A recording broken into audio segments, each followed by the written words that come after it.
और इस वक्त की बड़ी खबर आपको बताते हैं। न्यूज़ 18 की खबर दिखाने के बाद एक बड़ा असर हुआ है। मथुरा की खबर जो हमने आपको सुबह दिखाई, जिसमें 3 लड़के जो हैं वो अब जो पुलिस की गिरफ्त में आ चुके हैं, लेकिन किस तरह से खुले तरीके से महिलाओं को छेड़ रहे थे। कैमरे में तस्वीरें कैद हुई थी। बदमाशों ने सरेराह महिलाओं से छेड़छाड़ की थी। न्यूज़ 18 ने इस खबर को प्रमुखता के साथ दिखाया और कुछ ही देर के बाद पुलिस हरकत में आई और तीनों आरोपियों को दबोच लिया गया। गिरफ्तार लड़कों में 2 नाबालिग बताए जा रहे हैं।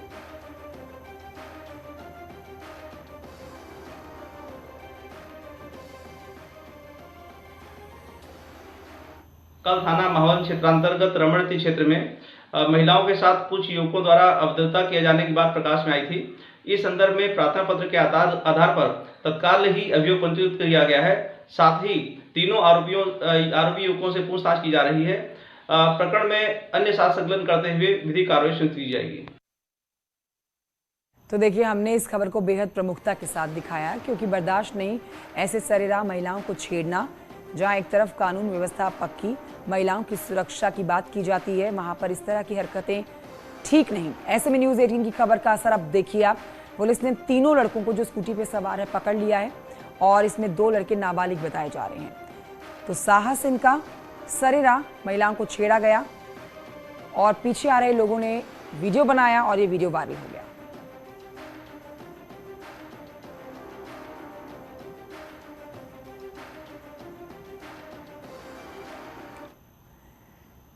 अब बढ़ते हैं आगे लखनऊ से खबर, जहां पर आज वरिष्ठ विधायकों का लंच आयोजित किया गया है।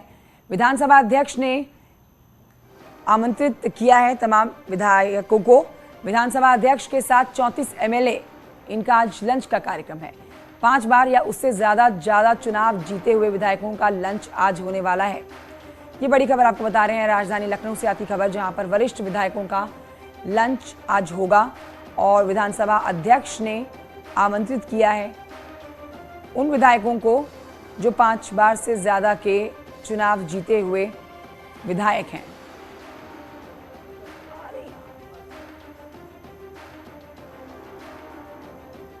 तो ये बड़ी खबर आपको बता रहे हैं, विधायकों का आज लंच का कार्यक्रम।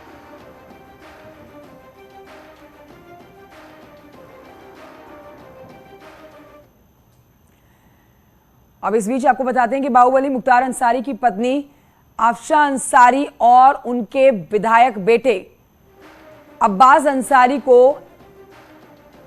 एसपी मऊ ने पुलिस के सामने उपस्थित नहीं होने पर भगोड़ा घोषित किया है।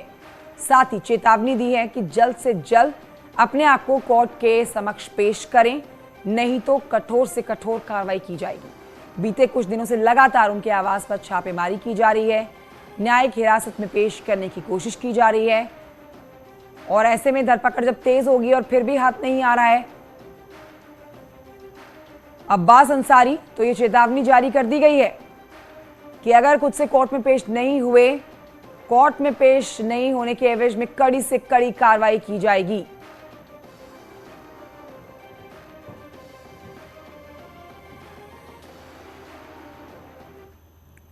और अब आपको बताएं कि लखनऊ में एसटीएफ को एक बड़ी कामयाबी मिली है।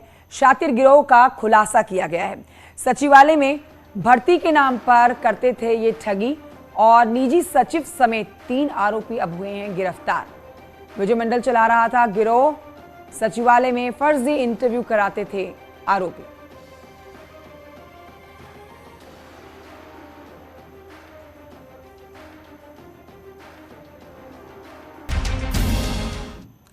अब आपको बताएंगे नेशनल हेराल्ड केस को लेकर सोनिया गांधी से ईडी पूछताछ जो कर रही थी वो खत्म हो गई है। ये बड़ी अपडेट आप तक पहुंचा रहे हैं। पूछताछ हो चुकी है खत्म। उधर पूछताछ के विरोध में सड़क पर राहुल समेत कई कांग्रेसियों ने प्रदर्शन किया, जिसके बाद पुलिस ने कार्रवाई करते हुए राहुल समेत कई कांग्रेसियों को हिरासत में लिया है। 21 जुलाई को सोनिया से करीब 3 घंटे ईडी ने पूछताछ की थी और आज 26 जुलाई पूछताछ एक बार फिर से की गई, जो अब से थोड़ी देर पहले खत्म हुई है। ठीक सुबह 11:30 बजे पूछताछ के लिए ईडी दफ्तर पहुंची थी सोनिया गांधी और पूछताछ शुरू हुई, जिसके बाद अब आप देखिए इस समय 2:30 बजने को है और 2 बजे करीब ये पूछताछ खत्म हो चुकी है। इस बीच तस्वीरें आई हैं कि कांग्रेस ने किस तरह से प्रदर्शन किया। शंकर आनंद मेरे सहयोगी और जानकारी के साथ मौजूद हैं फोन लाइन पर। शंकर आनंद, खबरें आ रही है कि पूछताछ पूरी हो चुकी है। आज की पूछताछ में क्या कोई जानकारी अब तक लग पाई है कि क्या क्या बड़ी बातें, क्या बड़े सवाल पूछे गए सोनिया गांधी से?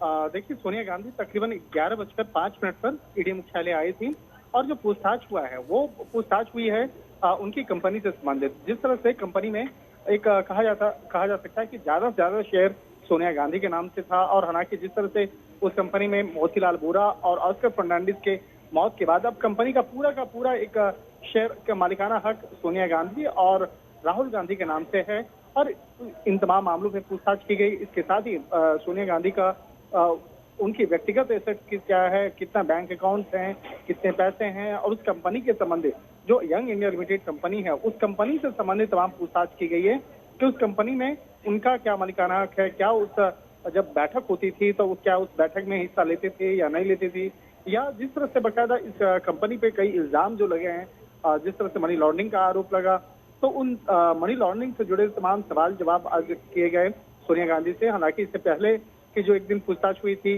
वो तकरीबन 2 घंटे की पूछताछ हुई थी, और आज जो है तकरीबन 4 घंटे की लगभग पूछताछ हुई है। और इस वक्त में अभी सोनिया गांधी ठीक अभी से 5 मिनट पहले प्रियंका गांधी के साथ में निकली हैं। हालांकि जो पूछताछ की प्रक्रिया चल रही थी उस वक्त में प्रियंका गांधी ठीक बगल वाले कमरे में बैठी हुई थी, जो ईडी का तीसरा फ्लोर है ईडी मुख्यालय में ए ब्लॉक के अंतर्गत, तो वहाँ पूछताछ चल रही थी। तो आरोप काफी संगीन है, और जिस तरह से आरोप लगे उसी आरोप पर आज विस्तार से पूछताछ हो रही थी। हालांकि इसी केस में पहले राहुल गांधी से भी पूछताछ हो चुकी है, तो राहुल गांधी से जो सवाल किए गए थे वही सवाल आज सोनिया गांधी से भी किया जा रहा था, और एक महिला अधिकारी भी इस पूछताछ की प्रक्रिया में शामिल थी। तो अब इन तमाम ठीक है, तो सवाल वही थे लेकिन जवाब देने वाले इस वक्त बदले हुए थे। सोनिया गांधी से सवाल जवाब किए गए और वही सवाल राहुल गांधी से भी पूछे गए थे। शुक्रिया आपका शंकर आनंद जानकारी के लिए।